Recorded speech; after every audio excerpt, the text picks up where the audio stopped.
Hello, everybody. Welcome back to Active Mobility Online with your host, me, Coach Garrett. Uh, Video 3 on the squats. We're talking about mobility. And just to note, every week I'm going to wear a different outfit with a point of fashion. My point of fashion for this week is aspirational fashion, wearing white shorts, thinking about all the garden parties that I'm not currently going to, but would love to. So spring fashion, white shorts. All right, let's get into it. So if we think about mobility for the squat, usually we're talking about depth, but we also want to talk about control, stability, and feelings of ease in the squat. So some things to think about, it's always good to have goals. So some goals for your squat, there's a few that you could think about. These are optional. Pistol squat is kind of the ultimate test of your squat depth goal in a certain way. So pistol squat is a single leg squat. Mobility wise, you don't really have to worry about getting down or up from that. It's can you get into that position?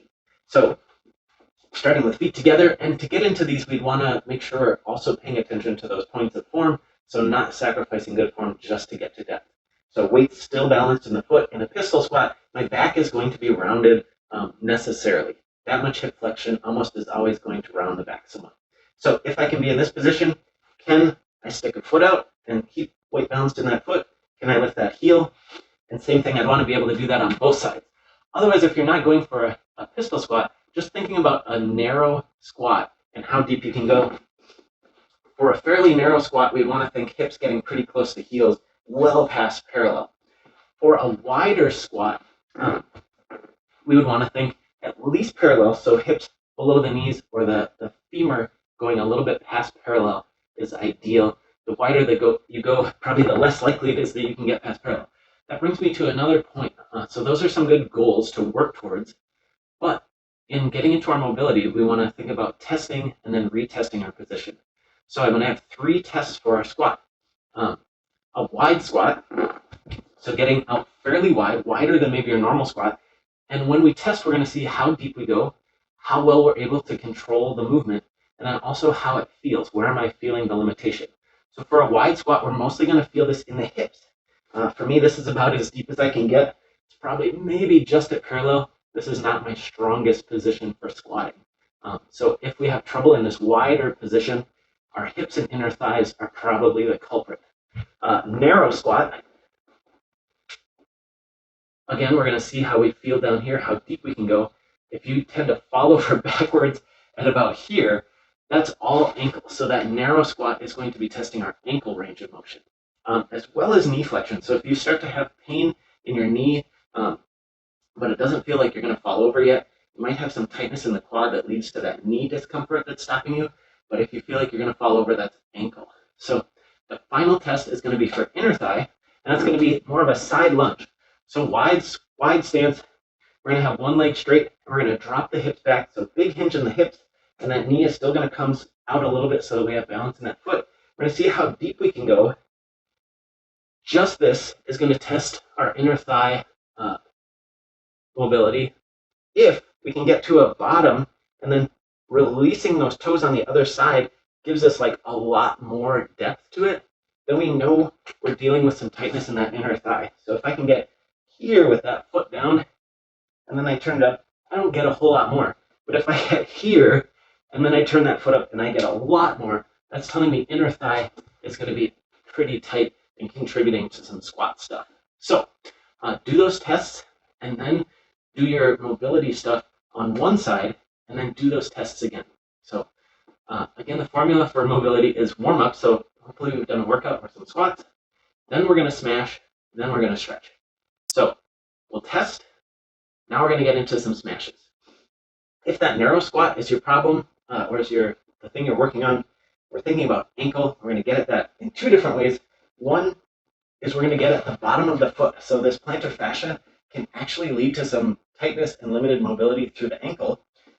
You can do some smashing here with a ball, a golf ball, or a lacrosse ball, or a baseball will work. If you don't happen to have a ball, you could use a bottle or something. More weight on there is going to be more work. Working across the fibers of the plantar fascia would be great. You could get at that a number of ways. Probably you're going to want to spend about 3 minutes on a side. If it feels bad, it's probably bad. Don't be too rough on yourself, but it should feel productive the whole time. You can do some work where you're actually moving through the ankle while you're loaded up. That would be good to get into some different stuff. And again, just pressure on the places that are feel like they're the most productive, avoiding things that feel like they're injury. So again, about 3 minutes per side for that. Again, we would do the bottom of the foot and we test that narrow squat, see if it felt different side to side. For the calf, there's a couple different things you could do. I have a big kombucha bottle.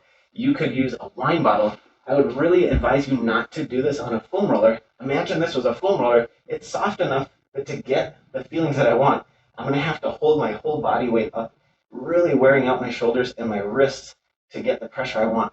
With this, because it's hard enough, I can actually lean forward, relaxing my upper body, and get done the work I want to do. If I didn't have a bottle like this, which would be a surprise, you could also use your water bottle. Well, it's got to be a little bit higher. You could use 2 stacks of books with a broomstick or something across it and do that. Then you can really adjust how much weight you put into it to get the effect that you want. Covering the areas from above the heel bone all the way to just below the knee and everywhere in between, you would want to spend at least 5 minutes on this, working across the muscle fibers, finding lines that are tight or tense or gnarly, and focusing on those. You could get a little bit more weight by leaning forward, putting your other leg on there. And when you find those gnarly spots, spend some time pointing and flexing that foot to move through the ankle. That's going to floss the muscle over that utensil, whatever you're using. Spend more time on the places that feel like they need it the most. Again, smash that whole area, retest your narrow squat. All right, then go back and do the other side. Quad. So if you are having knee pain in that narrower squat, getting to that full flexion is difficult. You might have some tightness in the quad. I have a rolling pin. This is going to work pretty well for me. I could spend 5 to 7 minutes working on one side quad, getting a little bit inner thigh, getting top of the thigh, getting a little bit outer thigh. I'll cover more about smashing your quad in a future video. You can get a little bit of a cross this way, but it's a little bit more challenging. But you do want to get some across as well as a little bit of forward and back. Both are fine. If you had a smaller bottle, you could do some more across work or get into some areas a little bit differently. Again, working from just above the knee as high up as you want to go. Smashing your quad. Finally, specifically for the inner thigh, I'm going back to my wine bottle or kombucha bottle here. I'm going to get sort of face down, putting one knee out. I'm going to come to a place where I'm trying to get the roller or bottle perpendicular to my thigh bone. So I'm on the inner thigh. And then from here, I can do some bending and flexing of the knee. And that's going to floss that muscle over the roller. I can also do a little windshield wiper, kind of wiggling my hips side to side slowly, get across those muscles of the inner thigh. Again, just above the knee to as high as you can go, or vice versa, spending 5-ish minutes on one side, retesting that wide squat, and then getting to the other side. So, we've done some smashing. Hopefully you're retesting between to see how much progress you've made. Stretches. So the best way to improve a position is spending time in that position. So just hanging out in a squat, if I'm trying to improve my wide squat, I might want to spend time in that wide squat. I don't want to just sort of collapse here and let everything be passive. I want to still hold on to that balance in the foot. I want to hold on to my core and try to be in as good and stable and controlled and intentional of a position as possible. Spending time there. If you need to scale your depth, doing some tempo squats to a scaled depth would be a good way to make progress towards a better depth. I have something here that I can aim towards. So I might do some slow squats trying to hit that position, again, without losing those basic good form points that we're thinking about, weight balanced in the feet, core nice and strong and neutral, and then come up. So I might do some tempo squats to a target. That would be another good way to get into that depth. Finally, an assisted hold is a really good way to build towards your stability and mobility in the bottom of your squat. What that's going to look like is holding on to something. I have a door jamb here. Getting into the stance that I want to improve, and then just spending some time noodling around, exploring what that feels like. So in this position, I can move forward and back. I'm trying to sort of work on that ankle range of motion. I don't have to be fully flexed through the knee. I don't have to be fully flexed through the ankle. And then I can just sort of put pressure on one side or the other and sort of noodle around here. I don't necessarily have to have perfect core position the whole time because I'm going to be working on ankle and knee quite a bit. And I can move the knees in and out, sort of, again, exploring the different corners of that position. Pulling myself forward and back is going to put that stretch on my ankle more and then less, so I can be in some active stretching there. Okay, so spending time in the squat is a great way to improve your squat. Some more specific stretches. Kneeling calf stretch is a great way to focus specifically on the calf. So you can be kneeling or half kneeling or whatever. And then pressing that knee forward is going to stretch your calf.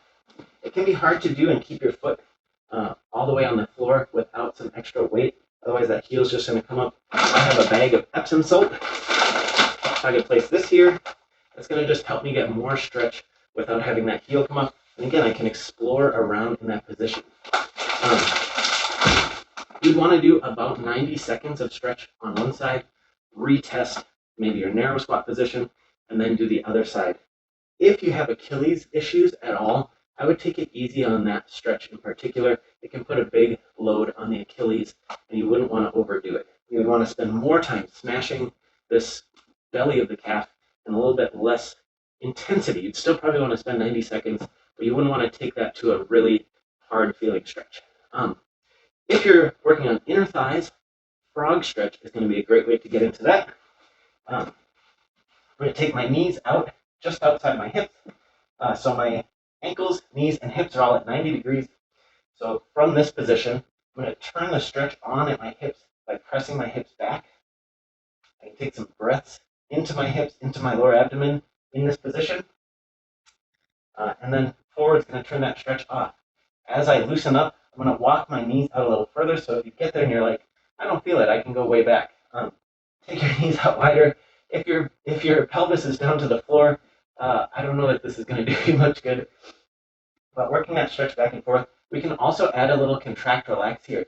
If I squeeze my knees into the floor, activating the muscles I'm then going to stretch, turn that on, take a deep breath in, hold for 4, 3, 2, 1, then a long, slow, controlled exhale. I'm trying to release all that tension, and then from there, I'm going to slide back just slightly to turn that stretch on just a little bit more.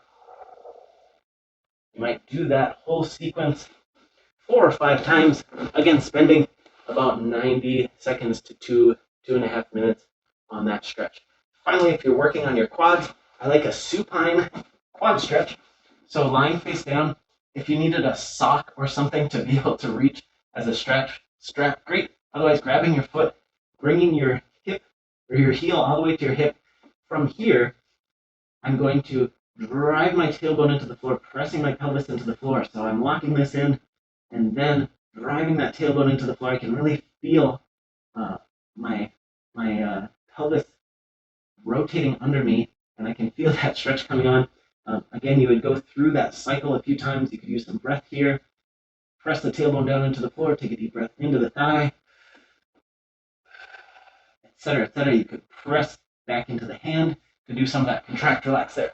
Again, probably you're thinking about 90 seconds on each side, and then retest your squat, and then do the other side.